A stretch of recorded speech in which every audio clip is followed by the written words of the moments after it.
Hey, what's up guys? I'm back with another video. So what is the fate of a Samsung Galaxy S7 in 2018? Is it still relevant now? Is it worth buying? Let's find out. So let's dig into the specs of the Samsung Galaxy S7. In India, we get the Exynos variant, not the Snapdragon variant. So the Exynos variant is the Exynos 8 Octa 8890. It is a 8-core chipset. It is combined with a Mali T8880 MP12 GPU, which is clocked at 650 MHz. It has got 4 GB of RAM, which is combined with a 32 GB of internal storage, which is expandable with the help of a MicroSD card. It has a hybrid SIM card, so it can either take two nano SIM cards or a nano SIM card combined with a MicroSD card. It has a micro USB charging port. It has a 3.5 mm headphone jack. Coming to the back, it has a 12 megapixel rear shooter, which is a f1.7 aperture, and it is optically stabilized. It is also capable to record 4K videos at 30 fps. Just beside the camera, we have a heart rate and an oxygen saturation measurement sensor, which is great. Coming to the front camera, it is a 5 megapixel wide angle shooter, and it is capable of recording 2K videos. It has a 3000 mAh battery, and it is combined with a fast adaptive charger inside the box. Now let's move aside the cons of this particular device. Point number 1 being the micro USB port. Well, back in 2016, USB Type-C was not a big deal, but then Samsung could have easily implemented a USB Type-C back then, because few other companies have already jumped to the USB Type-C back then. Number 2 is the teeny sounding bottom firing speaker.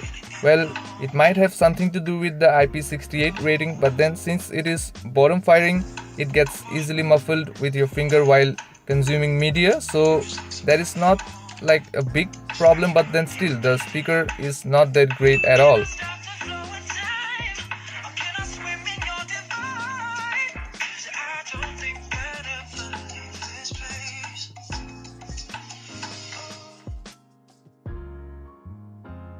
Number 3 is the glass sandwich design. Well, the glass sandwich design really looks elegant, and it is stylish from what Samsung used to make earlier, but then it is slippery and it is a fingerprint magnet, and yes, it is breakable. Point number 4 is the physical home button.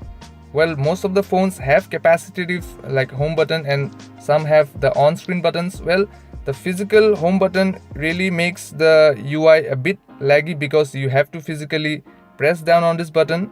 Well, not a big con. So that was all about the cons of the Samsung Galaxy S7. So let's move to the pros of the Samsung Galaxy S7. The biggest pro is the camera.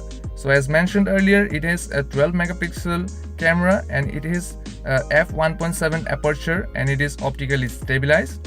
It is capable of recording 4K videos at 30 fps. It has got a portrait mode, which Samsung calls a selective focus. So it is not a very up-to-date modern portrait mode, but it does the job pretty well. It has got a pro mode, which is it gives you control over your white balance, focus, and a lot of other things, and is capable of recording raw images with the .dng format. Since it has got a f1.7 aperture, which is pretty wide, the low light performance of this camera is pretty good.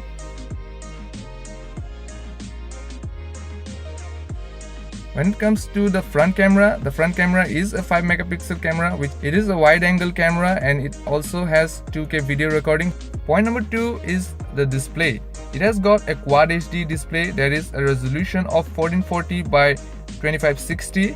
So this makes the display pretty good, and since it is a Samsung's Super AMOLED display, the colors they definitely pop out, and also the blacks are inky black, so that is pretty good.